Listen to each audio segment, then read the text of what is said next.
பிரச்சார பேருங்க ஆரம்பிக்கிறேன் கேளுங்கள். நம்ம கல்லு கடை இருக்கு இல்லைங்க, இந்த கல்லு கடையை வந்து உழவர்களும் கூட நல்லா கொண்டாடுறாங்க. மக்களுக்கும் உடம்புக்கு நல்லது, ஆரோக்கியம் நல்லது, மெடிசன் மாதிரி அருமையானது. இதை வந்து இந்த 60 வருஷமாக எவனுமே திறக்க மாட்டேங்கிறாங்க. எல்லாம் ஏமாற்றிக்கிட்டு இருக்கானுங்க. ஸ்டாலினும் எடப்பாடியும். ஜெயலலிதா எம்ஜிஆர் பீரியட்லேருந்து அவரை கொஞ்சம் கரெக்டாக வச்சுருந்தார். அதுக்கு பிற்பாடு கெட்டு போச்சுங்க.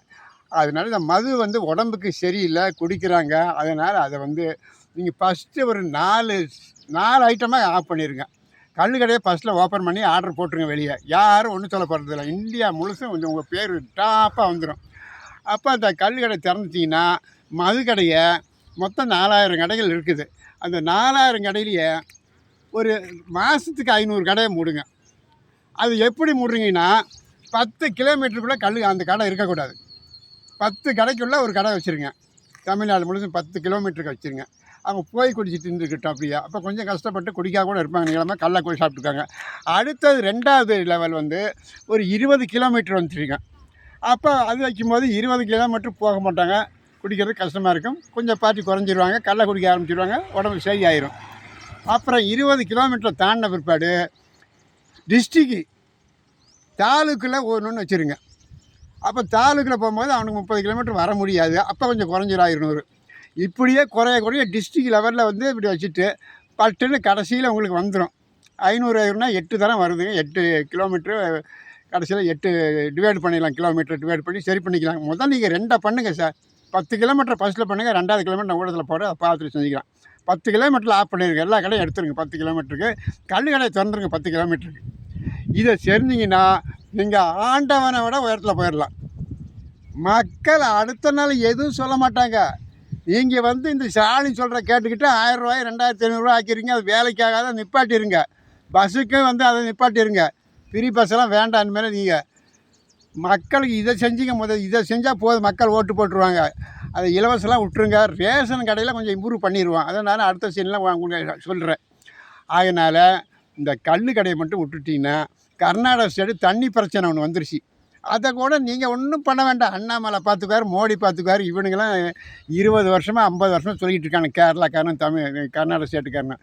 இதெல்லாம் கொந்தளிப்பு வந்துடும். நாளைக்கு வந்து தமிழன் அடித்தான்னா, இங்கே கர்நாடகத்தில் அடித்தான்னா பெரிய பிரச்சனையாக வரும் இந்தியா முழுசும். அதை கையில் எடுக்காதீங்க. அது மோடி பார்த்துக்காரு, அண்ணாமலை பார்த்துக்காரு. எம்ஜிஆர் போய் தண்ணி குடித்தார கர்நாடகா ஸ்டேட்டில் பேச போய் கொடுத்ததுக்கு குடிக்க போனார். தண்ணி எனக்கு வேண்டான்ட்டார். காசில் அந்த விட்டா எனக்கு தண்ணி காவேரி தண்ணி வந்தால் தான் குடிப்பேன்னு சொல்லி வந்துட்டார். தண்ணி வந்துருச்சு அடுத்த நாள் காவேரிக்கு. இப்போ போய் நம்ம அவனதுக்கு கெஞ்சிக்கிட்டு ஸ்ட்ரைக் பண்ணிக்கிட்டு அங்கே போய் அவன் பஸ்ஸை நிப்பாட்டி இவன் பஸ்ஸை நிப்பாட்டி மக்களுக்கு தொந்தரவு கொடுத்துட்டு போக வேண்டிய அவசியமே வேண்டாம்.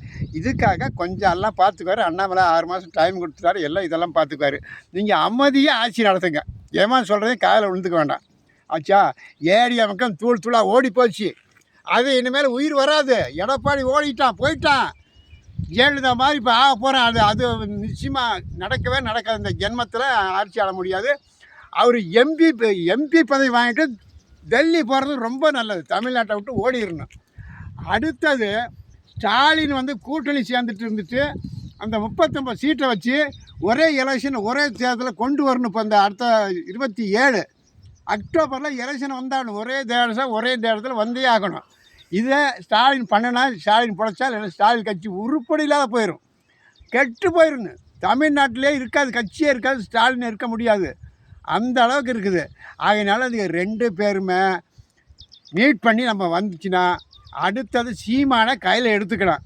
சீமானை எடுத்துக்கிட்டு அவருக்கு ஒரு உதவி சிஎம் போஸ்ட்டு கொடுத்துட்டு ஒரு 5 சிஎம் கொடுக்கலாம். உதவி சிஎம் அதை நம்ம செலக்ஷன் பண்ணிக்கலாம். இப்போ ஃபஸ்ட்டு சீமானை எடுத்துக்குவோம்.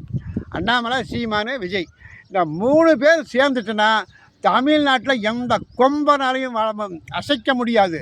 எவனும் பிறக்கலை, இந்த மறுமொழியும் பிறக்கலை. செந்தில்குமார் சொல்லியிருக்கார் ஊடகத்தில்.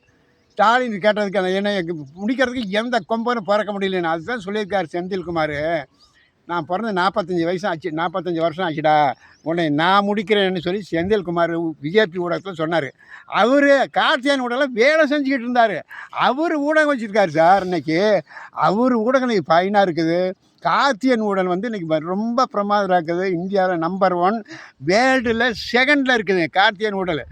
சாதாரண மனுஷன் கிடையாதுங்க. இந்த ஊடகத்தில் எல்லாம் கவர் பண்ணியிருக்கிறாங்க. 35 டிஸ்ட்ரிக்ட்லேயும் ஊடகம் இருக்குது. அவருது கார்த்தியன் ஊடகம் இருக்குது.